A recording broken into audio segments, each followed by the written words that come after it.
பாட்டிக்கு ஒரு திடீர் விசிட் பண்ணி சர்ப்ரைஸ் கொடுக்கணும்னு பாட்டி ஊருக்கு போயிட்டு இருந்தேன். வழியில தான் ராமு அங்கிளை பார்த்தேன். ராமு அங்கிள் அந்த கிராமத்துல கம்பவுண்டரா வேலை பார்த்துட்டு இருக்காரு. அவரு என்னை பார்த்த உடனே, நிஷா, என்ன நல்லா இருக்கியா? நல்லா இருக்கேன் அங்கிள். பாட்டியை பார்க்க தானே போற? இந்த மருந்தை முத்துக்கிட்ட கொடுத்துட்றியா? முத்து வீடு போற வழியில தான் இருக்கும். அவங்கிட்ட இந்த மருந்தை கொடுத்துடுமா. எனக்கு இங்கே நிறைய பேஷண்ட் இருக்காங்க. அவங்களுக்கெல்லாம் மருந்து கொடுக்கணும். நான் வரத்துக்கு ரொம்ப நேரம் ஆயிடும். நீ போகிற வழியே அப்படியே கொடுத்துட்டு போயிடுமா. நான் போகிற வழியில தானே அவங்க வீடு இருக்கு. நான் அப்படியே கொடுத்துட்டு போயிடுறேன் அங்கிள். ரொம்ப நன்றிம்மா. நான் அந்த மருந்து வாங்கிட்டு போயிட்டு இருந்தேன்.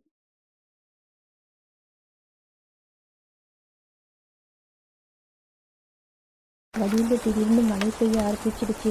பாதி வழி வந்துட்டேன். நான் என்ன பண்ணணும்னு எனக்கு புரியல. எனக்கு தெரிஞ்சு இந்த காட்டுக்குள்ள ஒரு குறுக்கு பாதை இருக்கு. அந்த வழியாகவே சீக்கிரமாக போயிடலான்னு நினச்சி நான் அந்த வழியாக போயிட்டு இருந்தேன்.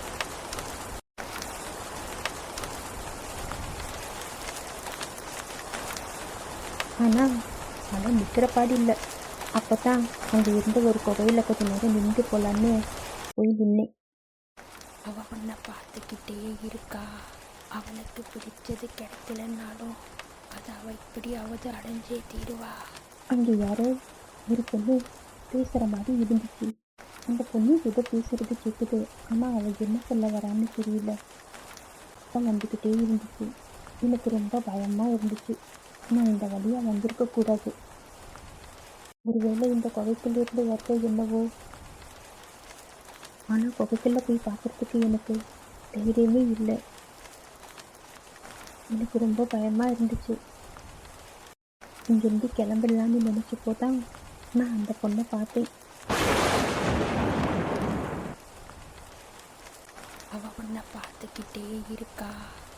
அவளுக்கு பிடிச்சது கிடைக்கலன்னாலும் அதை அவள் இப்படியாவது அடைஞ்சே தீருவா. எனக்கும் அவங்கக்கிட்ட பேசுகிறதுக்கு ரொம்ப தயக்கமாக இருந்துச்சு.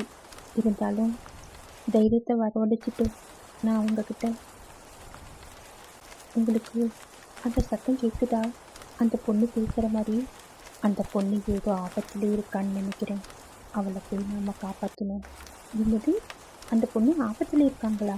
இல்லையே, ஆபத்தில் இருக்கிறவங்க இப்படி பேச மாட்டாங்க. நல்லா நீச்சல் போடுவாங்க, சத்தம் போடுவாங்க. இது ஏதோ பேசுகிற மாதிரி தான் இருக்குது. இல்லை, எனக்கு தெரியும் அந்த பொண்ணு ஏதோ ஆபத்தில் தான் இருக்கா. நான் இதுக்கு மேலேயும் அவங்கக்கிட்ட எந்த ஆர்கியும் பண்ண வேணான்னு நினச்சிட்டு நான் கம்முன்னு நின்றுட்டேன். இது ஒன்றும் ஒரு பொண்ணு அலற சத்தமாக இல்லை.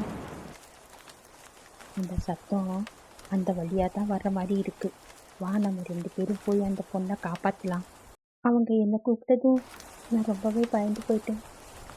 என் கூட வா, நம்ம 2 பேரும் போய் அந்த பொண்ணை காப்பாற்றலாம். அந்த பொண்ணு ரொம்ப ஆபத்தில் இருக்கா. எனக்கு எந்த பொண்ணோட சத்தமும் கேட்கல. நான் வீட்டுக்கு போகணும். இப்போவே ரொம்ப நேரம் ஆயிடுச்சு. அப்படியா? இதா பாரு, இந்த வழியாக போனால் ஊருக்கு சீக்கிரமாக போயிடலாம். நான் இந்த வழியாக தான் போகிறேன். என் கூட வா, நம்ம 2 பேரும் சேர்ந்து போகலாம் அப்படின்னு சொல்லிட்டு அந்த பொண்ணு அங்கேருந்து கிளம்பி போனான். ஆனால் அவள் பின்னாடி போகிறதுக்கு எனக்கு ரொம்ப பயமாக இருந்துச்சு. நான் அங்கேயே நின்றுட்டு இருந்தேன். அந்த பொண்ணு அங்கே போய் நின்றுட்டு என்னை திரும்பி பார்த்து என்னை கூப்பிட்டா, வா, சீக்கிரமா வா, மழை இன்னும் அதிகமாக பெய்யும் போல இருக்கு. நம்ம சீக்கிரமா போயிடலாம்.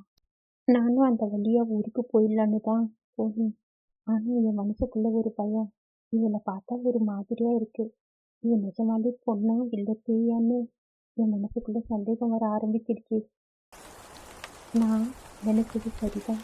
இவன் பொண்ணே இல்லை. நான் என் உசிரை கையில் பிடிச்சிட்டு வந்த வழியாகவே திரும்ப ஓட ஆரம்பிச்சிட்டேன்.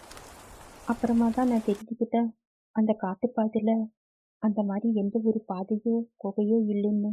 நல்ல வேலை, அன்னைக்கு மட்டும் நான் அந்த பொண்ணு கூட போயிருந்தேன்னா அவன் நிச்சயமாக என்னை கொன்னிருப்பா. இப்போ எல்லாம் நான் என் பாட்டி வீட்டுக்கு போகணுன்னா மெயின் ரோடு வழியாக மட்டும்தான் போவேன். காட்டுப்பாதை வழியாக ஒரு நாள் கூட போகிறதில்ல.